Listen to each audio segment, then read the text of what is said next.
Olá, meu nome é Gabriela, sou estudante de odontologia da Unifacvest e hoje eu vou falar um pouquinho sobre o sistema digestório. Então, a função do sistema digestório é a mistura do alimento após a sua ingestão, a digestão, a absorção dos seus nutrientes e também a excreção do que não foi utilizado. Lembrando que a digestão ela se dá por duas formas, tanto da forma química e também da forma mecânica. Então, o sistema digestório ele é estendido da boca até o ânus e é um dos maiores sistemas do corpo humano, medido em torno de 9 metros no total. Então, ele contém os órgãos que degradam o alimento, reduzindo eles em moléculas para que possa ser utilizado pelas nossas células. E, além disso, também, o material residual que não foi utilizado, ele é excretado também pelo sistema digestório. Então, os componentes do sistema digestório são divididos em duas partes. O tubo digestório, que contém a boca, faringe, esôfago, estômago, intestino delgado, intestino grosso, reto e canal anal. E também as glândulas anexas, que são constituídas por glândulas salivares que estão dentro da boca, fígado, vesícula biliar e pâncreas. Então, primeiramente, por onde o alimento entra, o tubo digestório é começado pela boca, né? Que é constituída pelos lábios e pela bochecha, né? Os lábios, eles, pela função muscular ali que os lábios têm em torno da região labial, ela facilita a abertura da boca para entrada dos alimentos. E as bochechas, ela tem a função de mímica e também auxilia na mastigação. Já as estruturas que iniciam a digestão, como os dentes, que também estão dentro da boca, em adultos são totalizados em 32 dentes, sendo incisivos, caninos, pré-molares e molares. 16 deles estão fixados na maxila e a outra metade, né, os outros 16 estão fixados na mandíbula. E eles têm a função de cortar e triturar os dentes, o alimento.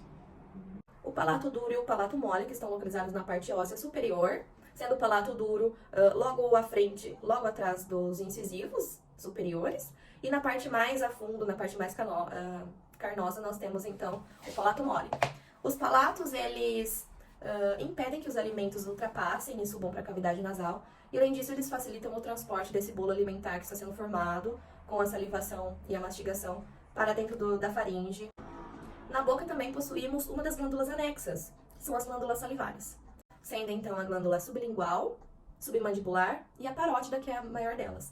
E em conjunto, elas produzem a saliva, que contém as enzimas, que facilitam então a digestão de forma química. Fixado também ao assoalho da boca, nós possuímos a língua, que é um órgão muscular de forma cônica, e ela auxilia a movimentação do alimento dentro da boca e também ajuda no transporte do bolo alimentar que está sendo formado dentro da boca para a faringe e esôfago.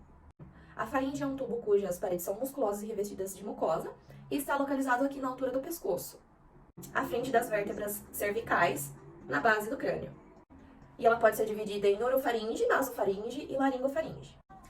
Continuando, após a faringe, nós temos o esôfago, que também é um tubo muscular que conduz o alimento até o estômago. E ele tem um esfíncter superior que se abre quando o alimento passa pela faringe e um esfíncter inferior que controla o esvaziamento da comida do esôfago para o estômago. Para ilustrar melhor, então, podemos dizer que o esôfago, ele atravessa o pescoço, passa pela região do tórax e termina na região do abdômen.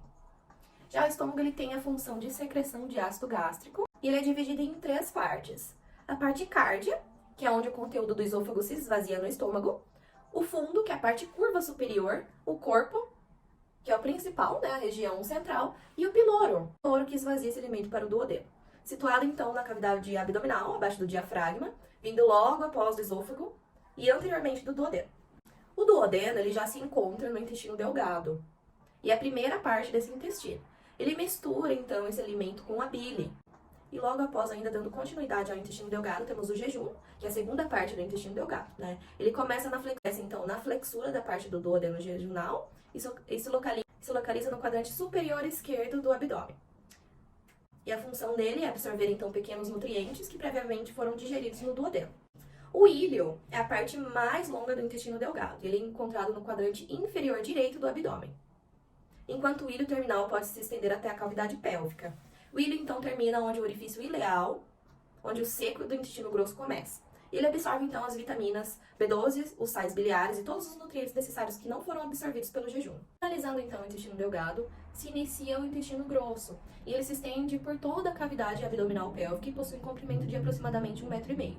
Ele é constituído por 8 partes, que são o apêndice, o seco, cólon ascendente, cólon transverso, cólon descendente, sigmoide, reto e ânus. O seco, então, é a primeira parte do intestino grosso. E o apêndice, que é uma bolsa em fundo cego localizado na fossa ilíaca direita, que se origina a partir do seco. O apêndice, ele possui um papel na manutenção da flora intestinal e na imunidade mucosa. E as principais funções do cólon incluem reabsorção de líquidos e eletrólise. O cólon ascendente cursa através da fossa ilíaca direita, flanco direito e hipocôndrio direito. Ele termina na flexura direita hepática e conecta a parede abdominal posterior. O cólon ascendente está envolvido na reabsorção de líquidos e eletrólise, gradualmente formando a matéria fecal. O cólon transverso, então, é a maior parte do cólon. Ele se encontra entre as flexuras direita e esquerda e passa pela região epigástrica até a parte esquerda do abdômen. O cólon descendente, ele se estende entre a flexura esquerda e o cólon sigmoide. Ele cursa, então, através do hipocôndrio esquerdo, flanco e fossa ilíaca esquerda. E daí temos, então, o cólon sigmoide, que cursa desde a fossa ilíaca esquerda até a terceira vértebra sacra e finaliza no reto. O reto, então, é a última parte do intestino grosso, ele conecta o cólon sigmoide até o canal anal. E o último, que é o ânus, ele representa o orifício externo de todo o sistema digestivo e onde excreta o bolo fecal dos alimentos e dos nutrientes que não foram utilizados. Então, agora falando um pouco das glândulas anexas do sistema digestório. Nós temos, então, o fígado, a vesícula, o pâncreas e as glândulas salivares que eu já citei conforme a anatomia da boca ali, né? Já que elas se encontram ali na boca. O fígado, então, ele é encontrado no quadrante superior direito do abdômen e é a maior glândula do corpo humano. Ele pesa aproximadamente 1,5 kg e é um órgão acessório multifuncional do trato gastrointestinal. Realiza funções de desintoxicação, síntese de proteínas, produção bioquímica e armazenamento de nutrientes. A vesícula biliar, ele é um pequeno órgão que está localizado na superfície visceral do fígado, entre os lobos direito e quadrado. Ele armazena a bilis e deixa no duodeno, onde é parcialmente eliminada pela defecação. E o pâncreas, que é um órgão alongado, com aproximadamente 15 centímetros, e se localiza obliquamente na parede abdominal posterior, ao nível das vértebras L1 e L2. Ele secreta, então, insulina e glucagon e também secreta suco pancreático no duodeno, onde digere o alimento.